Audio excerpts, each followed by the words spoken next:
Foucault's essay, The Order of Discourse, explores the concept of discourse and its relationship to power and knowledge. Here are some key points. Discourse and power. Foucault argues that discourse is not just a way of speaking or writing but a system that structures what can be said and thought. Discourses are controlled and regulated through various mechanisms of power. Exclusion and control. He discusses how certain discourses are excluded or marginalized, and how this exclusion is a form of control. Institutions, rules, and social practices all play roles in regulating discourse. Production of truth. Foucault highlights that discourse produces what is considered true and false. Knowledge and truth are not objective but are constructed through discourse. Regulation of discourse. He identifies several procedures that regulate discourse, including prohibition, division and rejection, and the will to truth. These procedures determine what is allowed to be said and what is not. Author function. Foucault introduces the concept of the author function, which refers to the role of the author in discourse. The author's name serves as a classification function, linking texts and giving them authority. Discursive formation. He also explores how discourses are formed and maintained over time. Discursive formations are systems of statements that adhere to the same set of rules and constraints. Overall, The Order of Discourse is a critical examination of how language, knowledge, and power are interconnected, emphasizing the importance of understanding the underlying structures that shape and control discourse in society. Michel Foucault's The Order of Discourse is about how the things we say and write discourse are influenced by power and control in society. Here's a simplified explanation with an example. Key ideas. Discourse and power. What we can talk about and how we talk about it is controlled by those in power. For example, in a classroom, the teacher controls what topics are discussed and how they are discussed. Exclusion and control. Some ideas or ways of speaking are kept out on purpose. For example, during a political debate, certain viewpoints might be ignored or silenced. Production of truth. What is accepted as true is created through discourse. For example, a doctor's medical advice is seen as true because it comes from an accepted authority in the field of medicine. Regulation of discourse. There are rules about what can and cannot be said. For example, in a company, employees might be told not to discuss their salaries with each other. Author function. The idea of the author gives authority to the text. For example, when you read a book by a famous author, you might trust it more because of the author's reputation. Discursive formation. Groups of statements that follow the same rules and ideas form a discourse.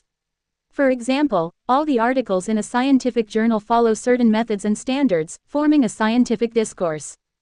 Everyday example. Think about school rules and discussions. Teachers decide what subjects are taught and what topics are appropriate to discuss in class. If a student tries to talk about something off-topic or controversial, the teacher might stop them. This shows how discourse, classroom discussion, is controlled by power, teachers' authority, and follows certain rules, school policies. In the same way, society has rules about what can be said in public, who can speak, and which ideas are considered important or true. Foucault's essay helps us see that these rules are not natural but are created by those in power to maintain control. Main arguments. Discourse and power. Argument. Discourse, what can be said, is controlled by power structures in society. Example. In a school, the principal and teachers decide what subjects are taught and what can be discussed in classrooms. Students usually have to follow these rules and can't freely talk about any topic they want during class time. Exclusion and control. Argument. Certain discourses are deliberately excluded or marginalized to control what is considered acceptable or normal. Example. In a workplace, employees might be discouraged from discussing their salaries with each other. This exclusion helps maintain control over wage disparities and prevents potential conflicts. Production of truth. Argument. What is accepted as truth is constructed through discourse, influenced by those in power. Example. Health advice given by doctors is generally accepted as true because the medical profession is seen as an authority. If someone without medical credentials tries to give health advice, their statements might not be taken as seriously, regardless of their accuracy. Regulation of discourse. Argument. Discourse is regulated by various procedures, such as prohibitions, divisions, and the will to truth, which determine what can be said and what cannot. Example. On social media platforms, certain types of content are prohibited, such as hate speech or misinformation. These rules regulate what users can post and what is removed or flagged by the platform. Author function. Argument. The author function gives authority and legitimacy to texts, linking them to an individual and their reputation. Example. A history book written by a renowned historian is likely to be trusted and cited more than a similar book written by an unknown author, even if both contain the same information. Discursive formation. Argument. Discourses are formed by groups of statements that adhere to the same rules and norms, creating a structured way of thinking and speaking. Example. In scientific research, all studies published in a reputable journal follow specific methodologies and standards, forming a scientific discourse that researchers adhere to in order to be taken seriously. Everyday example tying it all together. Imagine a university where the administration sets rules about what can be discussed in lectures. Professors have to follow these rules and teach within certain guidelines. Discourse and power. If a professor tries to introduce a controversial topic not accepted by the university, they might be censored or even fired. Exclusion and control. Students consider the textbooks and lectures as sources of truth because they are provided by the university, a recognized authority. Production of truth. There are also specific rules about what can be included in the curriculum and what is considered academic misconduct. Regulation of discourse. Famous professors' works are often given more attention and respect because of their reputation. Author function. All the courses and research at the university follow academic norms and standards, contributing to a larger body of academic discourse. Discursive formation. By understanding these arguments, we can see how discourse is not just free speech but is shaped and controlled by various power structures in society. Here are additional arguments from Michel Foucault's The Order of Discourse, along with examples to illustrate them. Additional arguments. Prohibition of discourse. Argument. There are prohibitions that limit what can be said in specific contexts. Example. In many cultures, discussing politics or religion at family gatherings is often discouraged. These prohibitions help maintain social harmony and avoid conflicts. Division and rejection of discourse. Argument. Discourses are divided into acceptable and unacceptable, with some being rejected outright. Example. In scientific communities, theories that do not follow the scientific method, like astrology, are often rejected and not considered legitimate science. Rarefaction of the subject. Argument. Only certain people or groups are allowed to speak on particular subjects, limiting who can contribute to the discourse. Example. In a courtroom, only lawyers, judges, and expert witnesses are allowed to speak on legal matters. The opinions of ordinary citizens are generally not considered in this formal setting. Control over production. Argument. Institutions control the production of discourse, determining who can speak and how they must present their ideas. Example. Academic publishing requires researchers to follow specific guidelines and undergo peer review before their work can be published. This process controls what is considered valid academic discourse. The ritual. Argument. Certain discourses must follow specific rituals or formal procedures. Example. In religious ceremonies, prayers and rituals must be performed in a particular way. Deviating from these established practices is often not allowed. The societal appropriation of discourse. Argument. Society appropriates certain discourses, integrating them into social norms and practices. Example. The discourse around environmental conservation has been adopted by many societies, leading to widespread practices like recycling and conservation efforts. Examples for each argument. Prohibition of discourse. Example. In a corporate meeting, employees might be prohibited from discussing personal issues or criticizing the company's leadership. This keeps the focus on business matters and maintains professionalism. Division and rejection of discourse. Example. In educational settings, some historical accounts might be considered revisionist or biased and are therefore excluded from the curriculum, while other accounts are accepted as standard. Rarefaction of the subject. Example. In the medical field, only licensed doctors can prescribe medication and give medical diagnoses. This excludes others, even if they have relevant knowledge, from officially contributing to medical discourse. Control over production. Example. News media organizations control which stories are reported and how they are presented. Journalists must follow editorial guidelines, and some stories might be suppressed or highlighted based on the organization's policies. The ritual. Example. Legal contracts must follow specific legal language and format. Deviating from these established forms can render a contract invalid or less effective in legal proceedings. The societal appropriation of discourse. Example. The discourse around health and fitness has been widely adopted, leading to societal norms like regular exercise and healthy eating. This appropriation influences public behavior and social expectations. These additional arguments from Foucault's The Order of Discourse show how deeply discourse is intertwined with power structures, social norms, and institutional controls, shaping not only what can be said but also who gets to say it and how it must be presented. Further arguments. Fellowships of discourse. Argument. Certain groups or communities form around specific types of discourse, creating a shared understanding and reinforcing particular norms and rules within that group. Example. Academic societies and conferences bring together experts in a specific field to discuss, share, and advance knowledge in that area. These gatherings help maintain and develop the discourse specific to that academic discipline. The societal function of discourse. Argument. Discourse serves particular functions in society, such as maintaining social order, reinforcing norms, or enabling communication across different sectors. Example. Legal language and discourse function to maintain order in society by clearly defining laws, rights, and responsibilities. This specialized language helps ensure that legal processes are consistent and understandable within the legal system.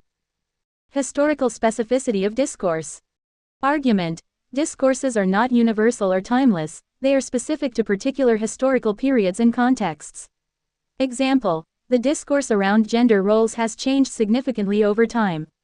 In the early 20th century, it was common to speak of strict gender roles, whereas contemporary discourse is more likely to emphasize gender fluidity and equality. The relationship between knowledge and power.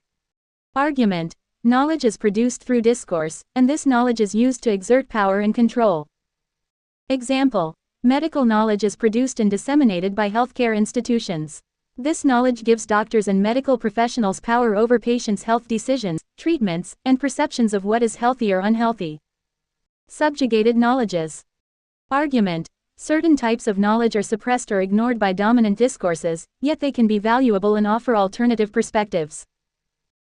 Example. Indigenous knowledge about sustainable living and natural medicine is often overlooked by mainstream scientific discourse, but it holds valuable insights into environmental conservation and holistic health practices. Examples for each argument. Fellowships of discourse. Example. Online forums and communities for hobbyists, like those for programming or crafting, create spaces where members share knowledge, techniques, and experiences, reinforcing the discourse specific to those hobbies. The societal function of discourse. Example. Political discourse functions to engage citizens in governance, shape public opinion, and influence policy. Campaign speeches, debates, and political ads all play roles in this process, guiding how people understand and engage with political issues. Historical specificity of discourse. Example. The discourse on mental health has evolved. In the past, conditions like depression were often stigmatized or misunderstood, while contemporary discourse tends to focus on awareness, acceptance, and the importance of mental health care. The relationship between knowledge and power. Example. Educational institutions produce knowledge through research and teaching. This knowledge empowers educators and shapes students' understanding of the world, influencing societal values and future policies. Subjugated knowledges. Example. The knowledge and experiences of marginalized groups, such as LGBTQ+ individuals, are often overlooked by dominant cultural narratives. However, these perspectives are crucial for understanding the full spectrum of human experience and advocating for social justice.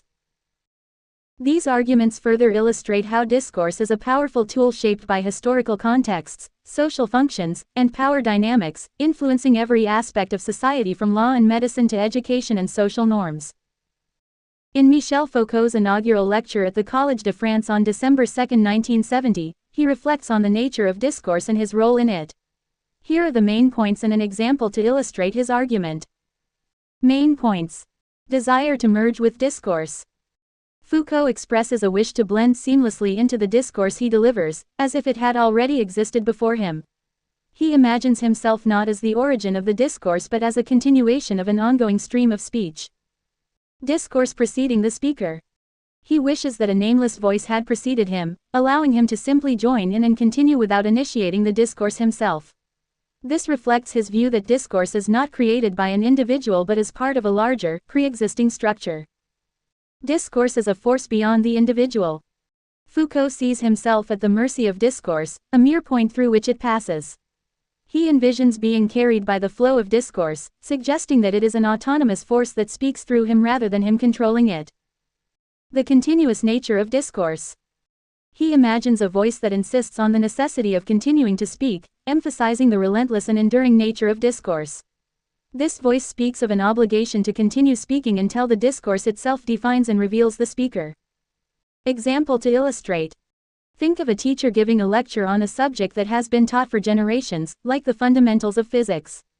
The teacher does not create the knowledge but passes on what has been established by countless others before them.